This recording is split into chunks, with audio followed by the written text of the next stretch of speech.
Donc ce soir, nous allons parler de l'Église et de l'agriculture.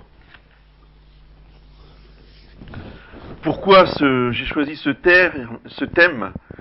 Eh bien parce que je pense que malheureusement, dans le monde de la tradition, si vous voulez, dans le petit monde de la fraternité Saint-Pédis et autour, eh bien, la question de l'agriculture a été vraiment sous-traitée. Je ne dis pas qu'il n'a pas été traité, mais vraiment de manière tout à fait exceptionnelle et secondaire. Je vous avoue que c'est une expérience personnelle et puis peut-être que j'ai oublié. Mais je ne me souviens pas d'avoir entendu un seul sermon sur cette question de l'agriculture.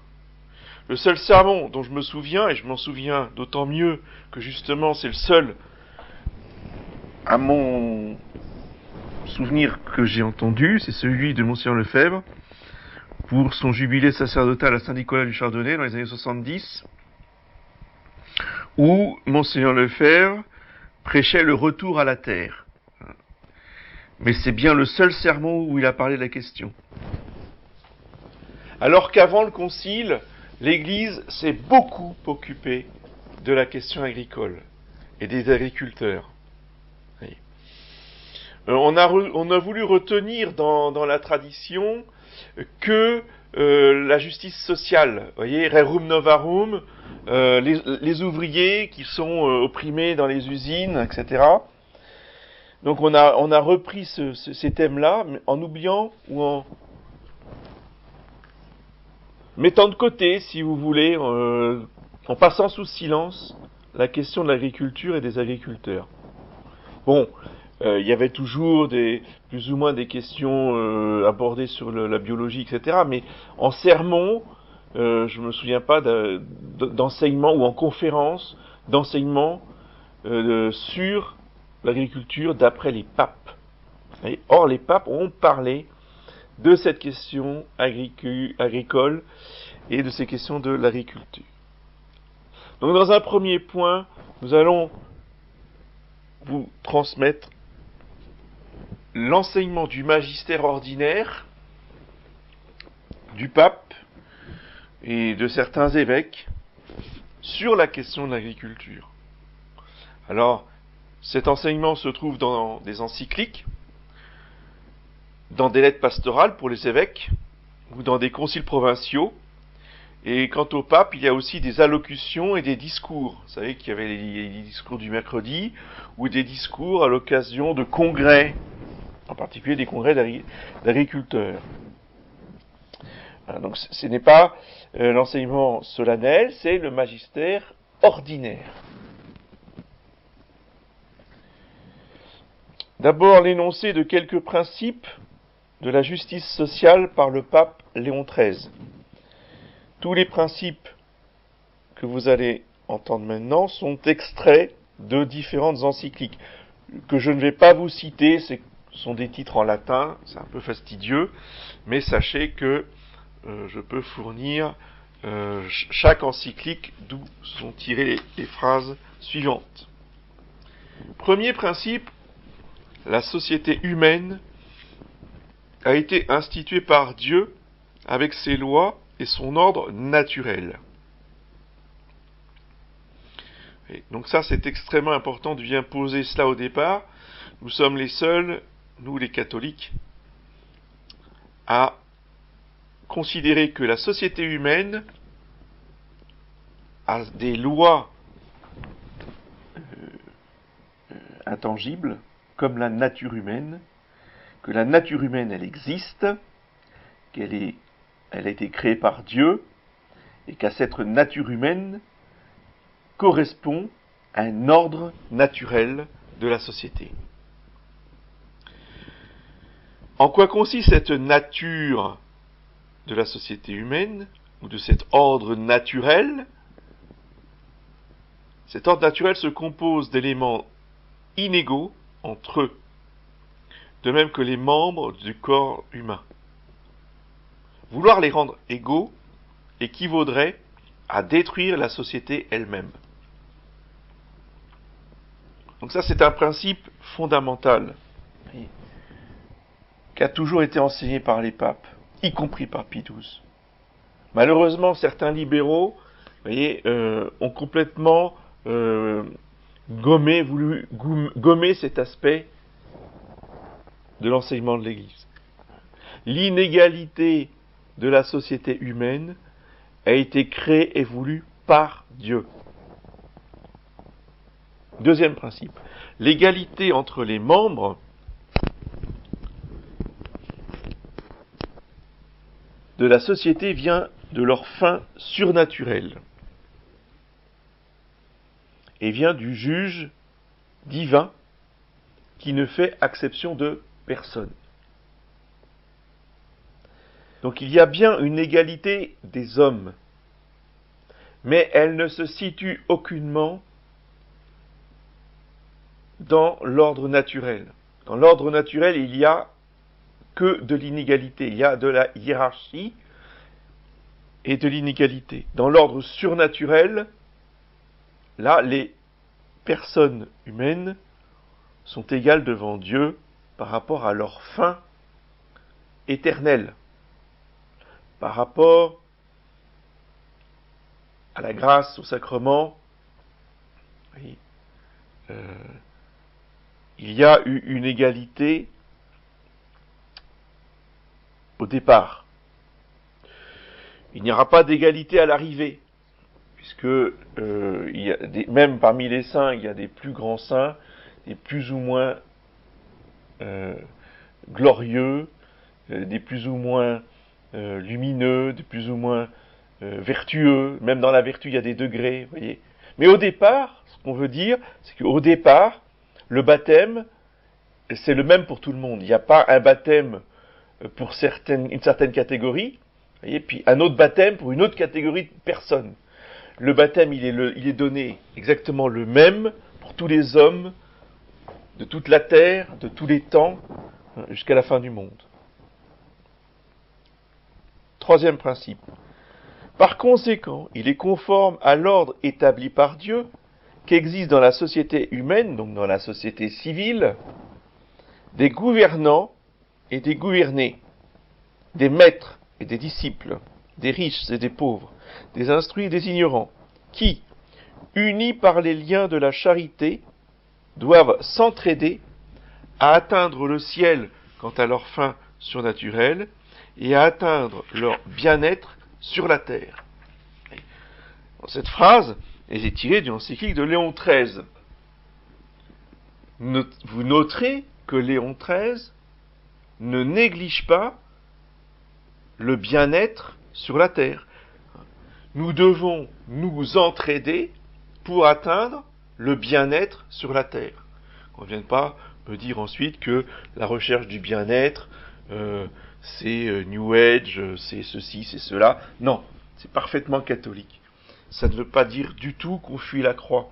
Ça ne veut pas dire du tout qu'on n'a pas l'esprit de sacrifice. Parce que pour atteindre ce bien-être, la condition, c'est qu'effectivement, il y ait le renoncement à soi-même, que nous luttions contre notre égoïsme, que nous cultivions l'esprit de sacrifice, etc. Voyez. Cela remet les choses bien en place. Mais évidemment, ce bien-être sur la terre est tout à fait secondaire et doit être subordonné à le but ultime qui est d'aller au ciel, de faire son salut. Dans l'enseignement du magistère, tout est en place, l'enseignement est complet, rien n'est oublié et chaque chose est à sa place. Quatrième principe, l'homme a droit de posséder tous les biens de manière définitive. Ceci contre toutes les théories marxistes, socialistes et autres théories révolutionnaires. Cinquième principe, la propriété privée est un droit inaliénable, qu'elle soit le fruit du travail ou le fruit de la cession entre personnes, cession ou donation. Sixième principe, ne jamais confondre la justice et la charité. Ça, c'est le drame des libéraux, c'est qu'ils voudraient que l'on fasse la charité à tout le monde et que la société ne fonctionne qu'avec la charité. Non, eh bien, c'est pas comme ça que la société fonctionne. La société fonctionne d'abord et avant tout sur la justice.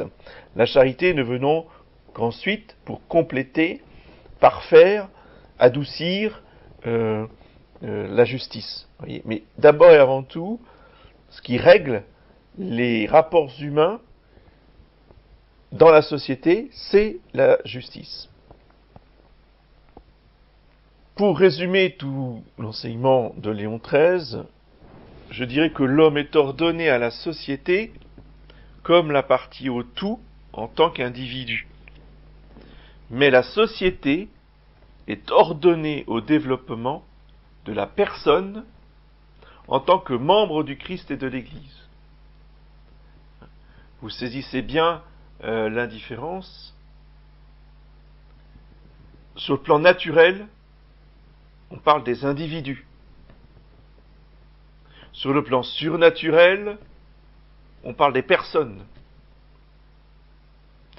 Les individus sont inégaux. Les personnes sont égales entre elles.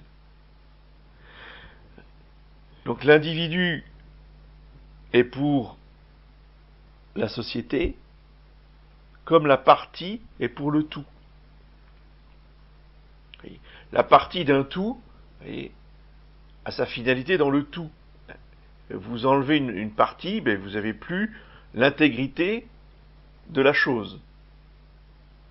Donc sur le plan naturel, l'individu humain est au service du bien commun, est au service de la société, est au service du tout qu'est la société humaine. Là encore, les libéraux se sont ingéniés à dénoncer cet aspect, en disant que c'était du totalitarisme, de la dictature, du fascisme, de tout ce que vous voulez. Non, non et non. C'est sur le plan naturel. Mais bien sûr, si on s'en tient que là, alors effectivement, ça devient de la dictature, de la tyrannie, du fascisme, de ce que vous voulez, parce que c'est la société païenne. La société païenne, en particulier donc l'Empire romain ou les républiques grecques, voyez, absorbait complètement l'individu dans la société et ne lui donnait pas d'autre fin que la société elle-même. Avec l'Église, avec la chrétienté, eh bien, nous avons cette dimension surnaturelle de la personne humaine qui donne, si vous voulez, à l'homme, à l'individu, une autre dimension. Cela permet de construire une autre société, beaucoup plus parfaite que la société païenne, ou que la société néo-païenne, nazie, fasciste, ou ce que vous voulez. Je voudrais maintenant vous lire quelques extraits d'une allocution de Pie XII aux agriculteurs italiens en 1946. Citation. La guérison morale de tout peuple dépend d'une classe d'agriculteurs socialement intègre et religieusement inébranlable. Il faut donc qu'ils gardent contact avec la nature sortie des mains de Dieu. Bon, là, je ne vous lis plus la citation, je vous la résume. Pie XII donc prône une civilisation rurale. Ça, c'est très intéressant. Ce terme, civilisation rurale, est dans le texte de l'allocution et est fondamental. Il n'y a pas de civilisation chrétienne qui ne soit pas rurale. Ça, il faut bien qu'on le comprenne. D'où l'importance du sujet. En quoi consiste cette civilisation rurale? Dans un esprit de travail, de sacrifice, de simplicité, de loyauté, de rusticité, du respect des autorités, de la patrie, donc respect de la patrie, fidélité aux traditions ancestrales efficaces.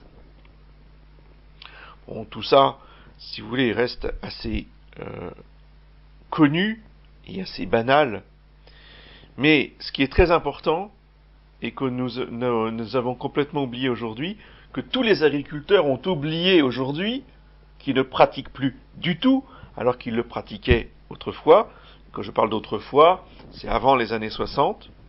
C'est l'entraide, et l'assistance réciproque, qui faisait de la campagne une véritable civilisation où,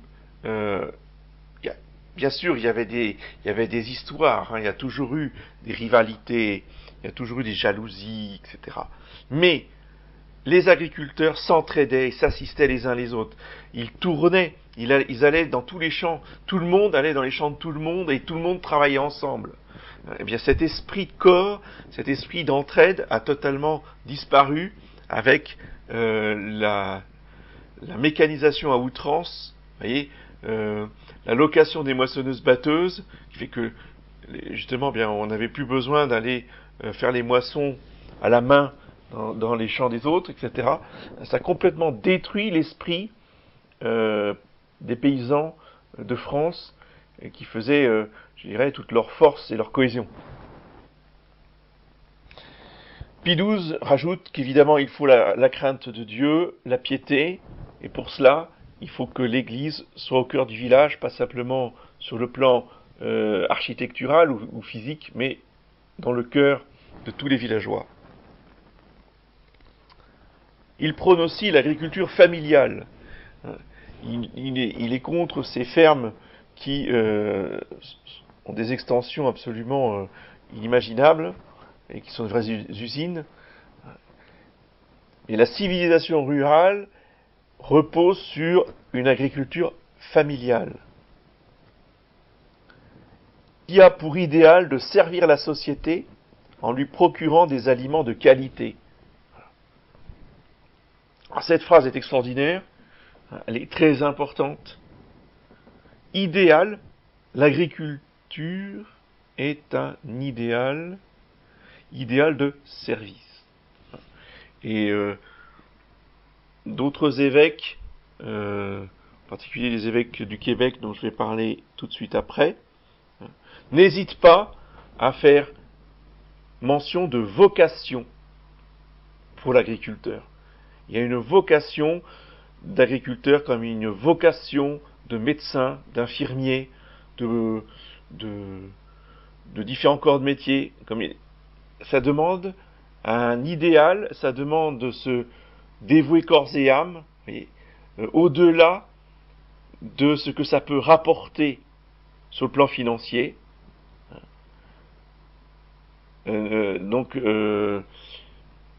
Au-delà de ce que ça peut rapporter, il faut qu'il y ait un idéal de service public.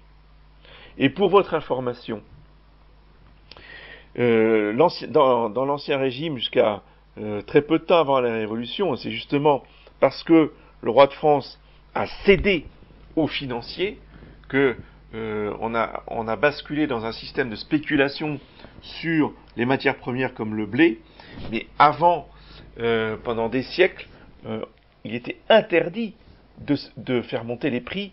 Le prix du blé était fixé. Vous voyez, c'était un service public. Pourquoi ? Il était fixé par l'État afin que tout homme, que tout Français, que tout sujet du royaume puisse raisonnablement s'acheter du pain pour manger tous les jours. Vous voyez. Donc ça, c'est très important. C'est effectivement très bien développé dans les conférences de Marion Sigaud. Lisez bien les commentaires de Sylvain, qui sont très intéressants. Par rapport aux Amish, oui, il ne s'agit pas du tout d'imiter, si vous voulez, leur rejet du progrès, leur rejet de tout progrès scientifique, de tout progrès moderne. Évidemment, il ne s'agit pas du tout d'imiter leurs hérésies, non, mais justement, on ne sait plus ce que c'était. Moi, j'ai discuté avec mon voisin, celui qui me fournit du bois, et il m'en parlait, il avait presque les larmes aux yeux il y a quelques années, là, quand il me parlait de ça. Il me dit, mais aujourd'hui, on ne se parle même plus des gens chez qui j'allais travailler quand j'étais gamin, que j'allais aider à récolter. Aujourd'hui, ils me croisent, ils me disent même plus bonjour. Voyez. Alors que dans son enfance, voyez, eh bien, tout le monde allait travailler chez tout le monde, sans pour autant constituer une communauté fermée et close sur elle-même, mais il y avait de l'entraide tout simplement. On allait, quelqu'un avait besoin, par exemple, de faire couper des arbres. Il demandait à ses voisins, et tous les voisins arrivaient, on se mettait tous à la tâche et on coupait les arbres. Et puis 6 mois ou 2 ans après, c'est un autre voisin qui avait besoin. Dans ces cas-là, c'est nous qui allions chez lui pour couper son arbre. Vous voyez, c'est comme ça que ça fonctionnait au niveau de l'entraide. Voilà.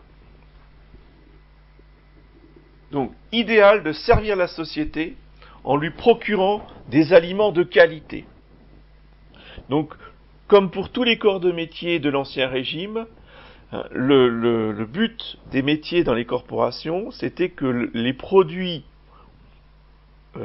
mis à la disposition des acheteurs soient de la meilleure qualité possible. Voyez, et non pas la basse qualité pour le plus grand rendement. Donc c'est toute une inversion. Mais pour ce qui est de l'industrie, ça a des inconvénients évidents. Pour ce qui est de l'agriculture, c'est pas simplement des inconvénients. C'est sacrifier la qualité au profit de la quantité et du rendement financier. C'est la mort.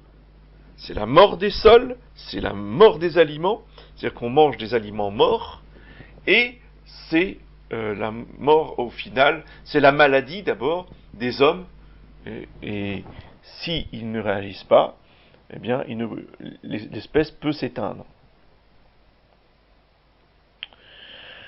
Donc pour fabriquer ces aliments de qualité, il est absolument nécessaire, dit Pie XII, que l'on délivre aux enfants des agriculteurs une solide instruction appropriée. Alors ça, cette phrase est absolument capitale et nous intéresse, nous, au premier chef qui voulons justement refaire une école par rapport justement à l'instruction des enfants. Il faut une instruction appropriée. Pas du latin, pas de la littérature qui ne servent à rien. Alors qui serviront peut-être à certains élèves, mais les élèves, les enfants d'agriculteurs, doivent recevoir absolument une instruction appropriée. Et tous, Pie XII, comme les évêques, parlent d'enseignement agricole. Avec un esprit de recherche des meilleures techniques qui respectent les sols, qui respectent la nature, qui respectent les animaux, d'où tout l'enseignement, la tradition de ces techniques de permaculture, d'enrichissement des sols, de respect des sols vivants, etc., etc. C'est absolument fondamental. Il n'y a pas d'agriculteur s'il n'y a pas d'amour du sol. Et on ne peut pas aimer ce qu'on ne connaît pas. Les agriculteurs ne connaissaient plus les sols, n'avaient plus aucun intérêt pour le sol. Donc, avec le sol, on fait n'importe quoi. On est fasciné par le tracteur, on est fasciné par la charrue, on est fasciné par tous ces véhicules absolument prodigieux qu'on utilise à tour de bras, voyez, et on ne tient absolument pas compte des conséquences pour le sol. Et on tue le sol. Donc il faut vraiment, pour faire revivre l'agriculture, il faut faire revivre les sols. Donc il faut réenseigner ce que c'est qu'un sol vivant. À ce propos, je vous encourage de regarder les vidéos de Monsieur Bourguignon, qui est un ingénieur agronome qui a quitté l'IRA pour créer son propre laboratoire d'analyse des sols. Il vous explique scientifiquement comment fonctionne la biologie des sols et quelles sont les conséquences pour les aliments qui sont plantés dans ce sol, et les conséquences sur toute la faune, la flore, et même sur l'espèce humaine. Et bien sûr, je vous engage évidemment à taper sol vivant, et il y a beaucoup d'autres personnes qui parlent de ça, sur YouTube, sur Internet, hein, comment respecter et faire revivre les sols. Toute la permaculture, l'électroculture, etc., sont là pour redonner de la vie au sol. Bon, tous ces enseignements très simples, très rudimentaires en même temps, il n'y a pas besoin d'être scientifique pour comprendre tout ça. On peut intéresser les enfants à cette question-là, à les réintéresser au sol et à l'agriculture. S'il n'y a pas ça, eh bien l'agriculture devient l'exploitation agricole. Le terme moderne d'exploitation agricole est tout à fait approprié parce que l'exploitation, c'est l'asservissement pour le bien exclusif de celui qui exploite, justement. Et donc, l'homme va devenir exploiteur, il va sucer toute la richesse du sol sans rien redonner au sol. Ce sont les fermes modernes. Épuisement, puis suppression des sols. Parce qu'une fois que le sol est totalement épuisé et qu'il n'y a plus rien dedans, eh bien, il ne sert que de support pour les engrais. Alors, si on peut trouver une technique pour apporter les engrais en dehors du sol, eh bien, c'est pourquoi s'en priver, hein, d'où les cultures hors sol. On a ces tomates dont les racines plongent directement dans un liquide nutritif. Ça n'a plus rien à voir avec la nature. Et on croit manger les mêmes tomates, mais en fait, ce ne sont pas les mêmes tomates. Elles n'ont plus aucun goût, elles n'ont plus aucune valeur nutritive. Vous voyez, elles ont peut-être un aspect semblable, une texture à peu près semblable, mais la qualité de la tomate n'a plus rien à voir. C'est vrai pour tout le reste. Enfin, Pie XII termine son allocution par une évocation très belle, très profonde, mystique, et qui donne tout son sens au travail des agriculteurs. C'est des mains de l'agriculteur que sort le pain et le vin utilisés au saint-sacrifice de la messe. Voyez, ça c'est très très beau. Maintenant, je vais vous parler de la lettre pastorale des évêques du Québec sur le problème rural en 1937. Il rappelle cette définition du Père donnée par notre Seigneur lui-même dans l'Évangile selon saint Jean. Mon Père est agriculteur.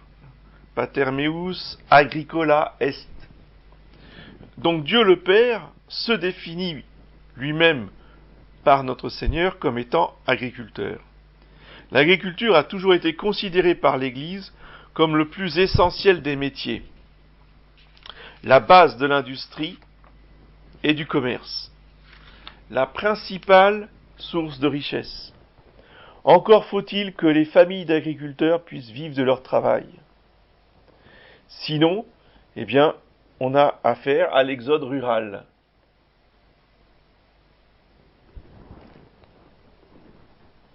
C'est la fuite vers la ville et ses métiers mieux rémunérés.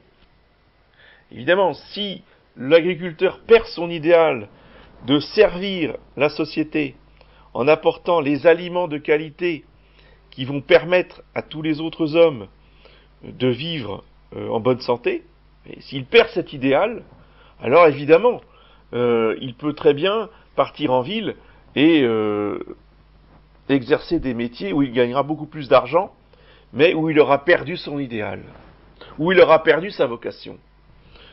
Il aura peut-être plus d'argent, mais il sera malheureux, il ne sera pas à l'aise, il ne sera pas à sa place, il sera dans un environnement qui lui est étranger.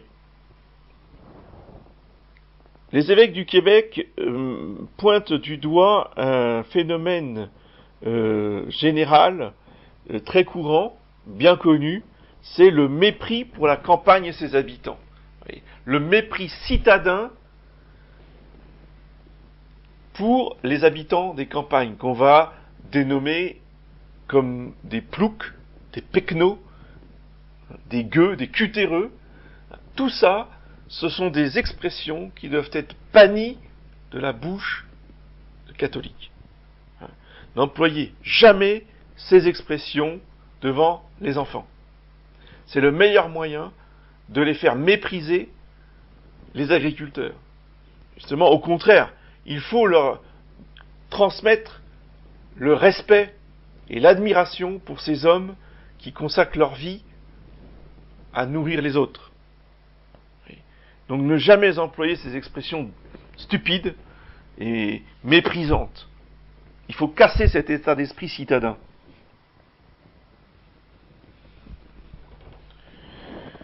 Les évêques prennent la comparaison avec le corps humain. Voyez. Les pieds ne sont pas des membres nobles, c'est d'une beauté toute relative, hein, mais ils sont d'une utilité absolue. Et nous devons prendre grand soin de nos pieds, parce que si on n'en prend pas soin, si on les blesse inutilement, eh bien, très vite, tout le corps est paralysé, tout le corps ne peut plus se déplacer, et donc ne peut plus travailler. Eh bien, de même, pour les agriculteurs, voyez, si les agriculteurs disparaissent, s'ils sont maltraités, si on ne prend pas soin d'eux, eh bien, c'est toute la société, c'est tout le corps social qui va s'en ressentir, qui va être paralysé, qui va être malade, et qui va se ressentir de ce mal-être ou de cette destruction des agriculteurs. L'amitié doit régner entre les membres inégaux de la société, disent les évêques du Québec.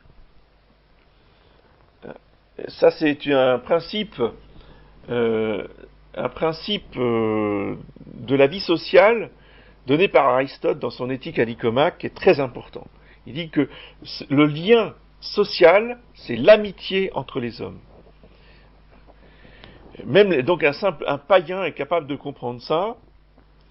Et qu'est-ce que c'est que l'amitié ? L'amitié, c'est un amour de service réciproque. L'ami, c'est celui qui est secourable. Donc, il va rendre des services, et ce sont des services réciproques. Il faut que les citadins, il faut que les hommes des autres métiers viennent au service des agriculteurs, et pour que les agriculteurs aient de l'enthousiasme et de l'énergie pour exercer leur service de rendre des aliments de qualité. Vous voyez. Il faut absolument qu'il y ait cet échange réciproque.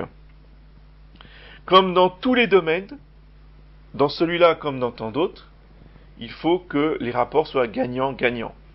Vous voyez très bien, avec l'actualité, les problèmes que connaissent aujourd'hui les agriculteurs, c'est qu'ils fournissent beaucoup de travail, une somme énorme de travail, pour l'industrie agroalimentaire, et en retour, ils ont quoi ? Des clopinettes. C'est-à-dire qu'il n'y a aucune réciprocité. Donc ça ne peut pas marcher. Il faut absolument que les rapports entre les commerçants et les agriculteurs soient un rapport gagnant-gagnant. Les évêques, vous voyez, de Québec vont relier ça, vont relier la fonction, vous voyez, d'agriculteur à cette parole du juge, du souverain juge au jugement dernier. J'avais soif et vous m'avez donné à boire. J'avais faim et vous m'avez donné à manger.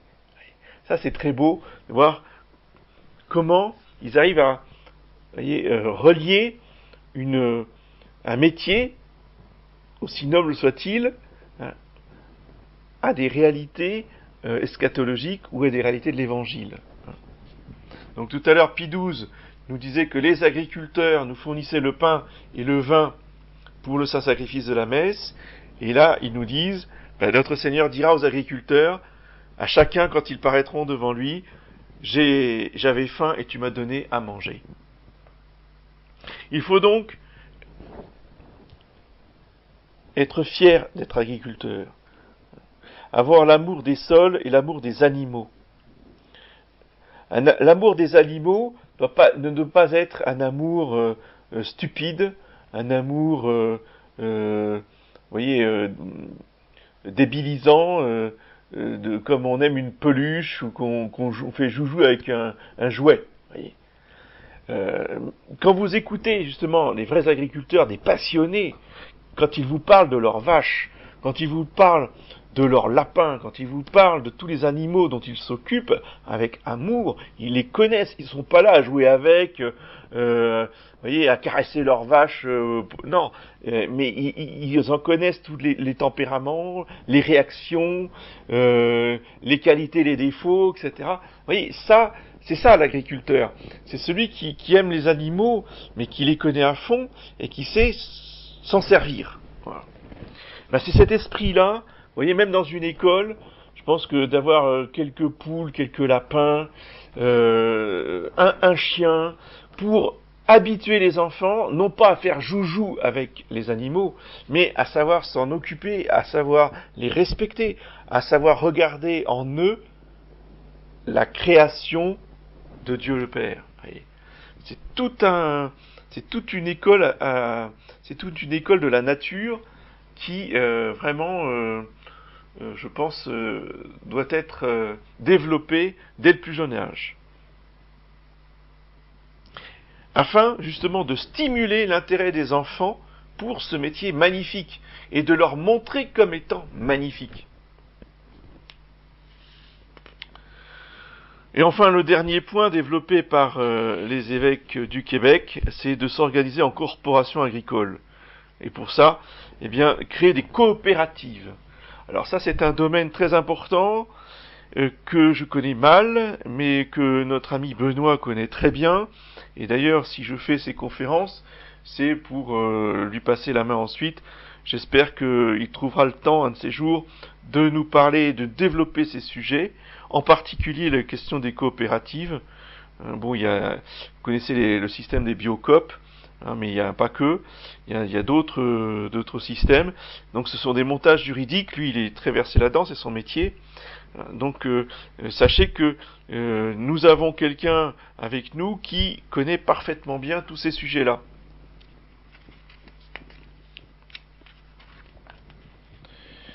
Tous ces documents, donc toutes ces citations des papes, ont été recueillis dans un livre qui s'appelle L'Église et l'agriculture, que je vous conseille vivement de lire si le sujet vous intéresse, et le sujet devrait vous intéresser,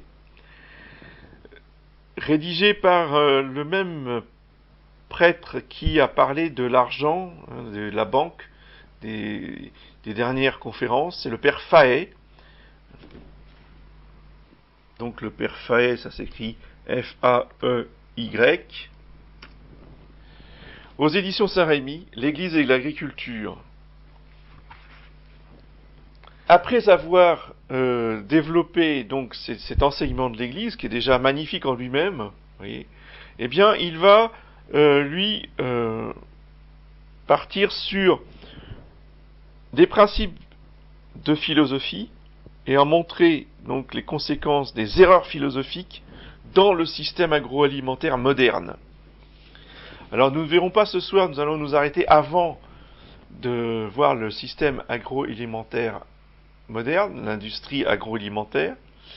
Nous allons juste voir la question des principes philosophiques. Descartes et Locke à l'origine de la société moderne. Donc qui est le premier point, première partie. Descartes et Locke, Locke qui est un philosophe anglais, à l'origine de la société moderne. Commençons d'abord par saint Thomas. Voyons ce qu'a dit saint Thomas sur ces questions-là d'ordre général. Donc je vous rappelle que saint Thomas dit que notre intelligence fonctionne par abstraction. L'abstraction, c'est de pouvoir lire la nature des choses, vous entendez bien? La nature des choses dans les choses. C'est-à-dire que notre intelligence a ce pouvoir de lire la nature dans les choses. Parce que la nature des choses se trouve dans les choses. Ça, c'est toute la doctrine de saint Thomas, c'est toute la doctrine de l'Église. Toute la théologie de l'Église est fondée sur ce principe philosophique que les natures des choses sont dans les choses. Tous les philosophes modernes qui vont suivre saint Thomas et qui vont s'attaquer à saint Thomas partent tous du même postulat qu'il n'y a pas de nature des choses, que l'intelligence ne peut pas lire les natures dans les choses. Le premier, qui est encore un anglais, la plupart de nos mots de toute façon viennent des anglais, le William Ockham, qui décrète qu'il y a une impossibilité de connaître les natures des choses. On ne peut connaître que des individus, des choses concrètes. Alors qu'est-ce que la nature dans ces cas-là? C'est juste une étiquette, si vous voulez, un nom qu'on met sur des individus en fonction de leur ressemblance. Mais cela ne nous dit absolument rien des choses elles-mêmes. On ne connaît rien des choses. On met juste des étiquettes parce que ça nous arrange. Des choses qui se ressemblent ont la même étiquette. Ou si vous voulez, on les range dans le même tiroir. Mais qu'est-ce que sont ces choses? Que sont ces choses? Nous n'en savons rien. Ça, c'est la ruine de l'intelligence, c'est la ruine de la nature, c'est la ruine de l'ordre naturel. Il n'y a plus d'ordre naturel dans ces cas-là. Il n'y a plus de nature, donc il n'y a plus d'ordre naturel. Il n'y a plus d'ordre naturel, il n'y a plus de société. Vous comprenez? C'est la porte ouverte. Quand on tire les conséquences ultimes, on arrive à quoi? On arrive à la révolution, on arrive à la destruction de la société. Et autre conséquence de cette erreur nominaliste de Ockham, c'est qu'il prétend qu'il est impossible de démontrer l'existence de Dieu. Évidemment, puisqu'il n'y a plus de nature, puisqu'on ne sait plus ce que sont les choses, on ne peut plus remonter à l'auteur des choses. On ne peut plus remonter jusqu'à Dieu, on ne peut plus rien démontrer de Dieu. Autre conséquence, c'est que les accidents que sont la quantité et la qualité ne se distinguent plus de la substance. Chaque substance a des accidents, c'est-à-dire des caractéristiques. Par exemple, la couleur, c'est un accident. La texture, c'est un accident. Le fait que ce soit dur ou mou, c'est un accident.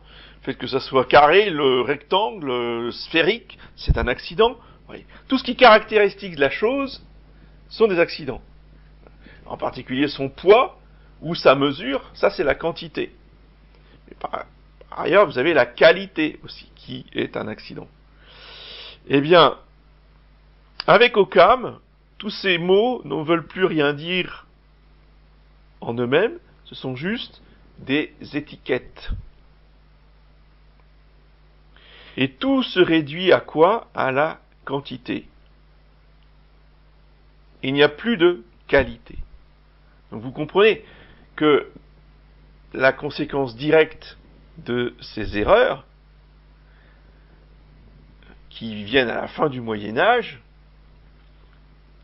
s'il n'y a plus de qualité, il n'y a plus que la qualité, s'il n'y a plus de qualité, il n'y a plus que des quantités, vouloir servir des aliments de qualité, ça ne veut plus rien dire. Il suffit juste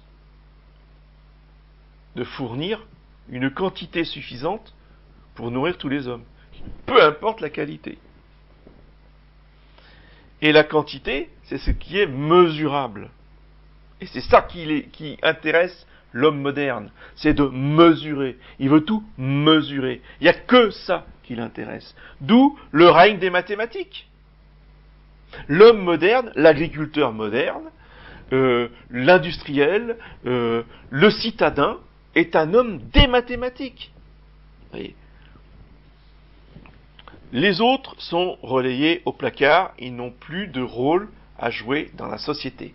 La société cartésienne, la société moderne d'Occam, de Descartes, de Locke, de Hume et de tous ces gens-là, si vous voulez, c'est la quantité mesurable, d'où la science mathématique qui est suprême, et ces gens-là dirigent tout, alors que dans l'Antiquité, du temps de saint Thomas, ouais, Sylvain, réagissez, c'est bien, j'en démordrai pas pour autant, dans l'Antiquité, celui qui doit régner, ce n'est pas du tout le mathématicien, c'est le philosophe, c'est le sage, c'est celui justement qui, par la connaissance métaphysique, peut juger des choses d'après les causes ultimes.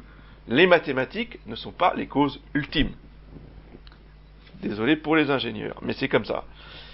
Et justement, d'avoir donné tout pouvoir aux ingénieurs, vous voyez, ça c'est une très grave erreur, aux ingénieurs et aux économistes. La société moderne, vous voyez, se partage entre les ingénieurs et les économistes. Alors que ceux qui doivent diriger sont les sages, les philosophes. Ça aussi, ça a été évidemment tout à fait amplifié et dogmatisé par Descartes, René Descartes, qui prétend que les sens nous trompent et que seules les idées claires et distinctes sont celles qui sont infusées par Dieu dans l'intelligence directement. Puisqu'on ne peut plus connaître par les sens, alors que justement saint Thomas nous dit que notre connaissance vient par les 5 sens. Nous lisons les natures des choses dans les choses grâce aux 5 sens. Oui, mais cher Sylvain, la mesure des choses ne dit pas leur nature. C'est pas parce que Dieu a tout créé avec le nombre que le nombre est la fin mot de toute chose. Le nombre ne dit rien sur la nature. Et je ne nie pas de fait que Dieu est créé avec nombre. Seulement, Dieu, lui, est la sagesse infinie. Et il a créé par sa sagesse et pas par ses mathématiques. Les mathématiques ne sont qu'au service de la sagesse. Bref. Donc, Descartes, lui, dit les idées infuses sont claires et distinctes. Il n'y a pas d'abstraction. Elles nous viennent directement de Dieu. Or, cette connaissance est une connaissance angélique. D'où cette conception angélique de l'homme qu'a Descartes. Vous voyez ? Il n'y a plus collaboration et union de l'âme avec un corps. L'homme, c'est un ange enfermé dans un corps, si vous voulez. On retrouve cette erreur fondamentale de Platon qui considère que l'homme est enfermé dans un corps, et le mépris du corps, le mépris de la chair, etc., qui empêche justement bien souvent l'esprit de penser. La science mathématique pour Descartes, c'est donc la révélation de l'essence même des choses, la révélation de la nature des choses. Oui. La mathématique est donc la science suprême. L'esprit humain est devenu autonome et il est devenu la mesure de toute chose. Oui. Donc, c'est en fait se prendre pour Dieu. Parce qu'effectivement, Dieu a créé toute chose selon la mesure. Parce qu'il est Dieu. Dieu mesure les choses, mais pas l'homme. L'homme ne mesure pas les choses. L'homme est mesuré par les choses. Il se soumet à la mesure. Voyez, mais c'est pas lui qui crée la mesure. Or, avec Descartes, c'est l'homme qui devient créateur de la mesure. Un autre philosophe va venir renforcer, si vous voulez, ce système mortel de Descartes, c'est Locke, avec une théorie sur l'argent, où il dit que l'argent fonctionne par lui-même selon les lois naturelles mystérieuses que les gens ordinaires ne sauraient comprendre.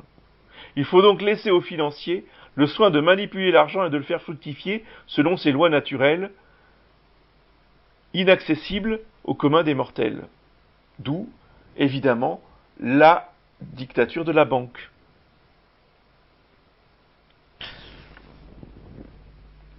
Et la conjugaison, si vous voulez, du règne des mathématiques, du règne de la banque, eh bien, ça a donné le monde moderne qui se conjugue, voyez, dans tout ça. Ça va produire un homme monstrueux qui s'appelle l'Homo economicus, l'homme économique, produit du libéralisme économique. Parce que donc Locke, Descartes, comme Hobbes et tous ces gens-là, vont être les premiers doctrinaires, si vous voulez, qui vont édifier la doctrine du libéralisme économique. L'homme économique, dont le but est de gagner le plus d'argent possible avec le moins d'efforts possible, sans aucune contrainte morale et sans aucune contrainte de l'ordre naturel. Évidemment, puisqu'ils ont pris soin d'éliminer la nature, ils ont pris soin d'éliminer l'ordre naturel, ça n'existe plus. Donc ils sont libres, si vous voulez, de toute contrainte morale pour gagner le plus d'argent possible avec le moins d'efforts possible. Alors, la prochaine fois, nous verrons en application, si vous voulez, ces principes du libéralisme économique dans l'agriculture, avec ce complexe industriel, agro-industriel, qui est absolument monstrueux, les engrais, etc. J'irai assez vite, parce que on ne va pas non plus trop approfondir tout ça, mais vous voyez que l'Église a quand même, si vous voulez, un point de vue qui sera forcément différent, enfin supérieur, vous voyez, aux ingénieurs agronomes ou même à des vidéos que vous pouvez voir de gens qui sont passionnés par ces questions-là, qui ont un point de vue purement naturel, si vous voulez, évidemment, qui est très intéressant et dont il faut tenir compte. Mais le père Fahey, lui, il étudie ces questions-là à la lumière, vous voyez, du corps mystique. Et ça, c'est absolument génial. Donc je vous rappelle le titre du livre, L'Église et l'agriculture, du père Denis Fahey. C'est un livre qui a été écrit en 1953 et qui a été réédité en français par les éditions Saint-Rémy. Et c'est une édition, si vous voulez, originale, cette édition en français, parce qu'elle n'existait pas jusqu'à maintenant. Elle vient d'être traduite, le livre n'existait pas en français. Voilà, pour ce qui me concerne, j'en ai terminé.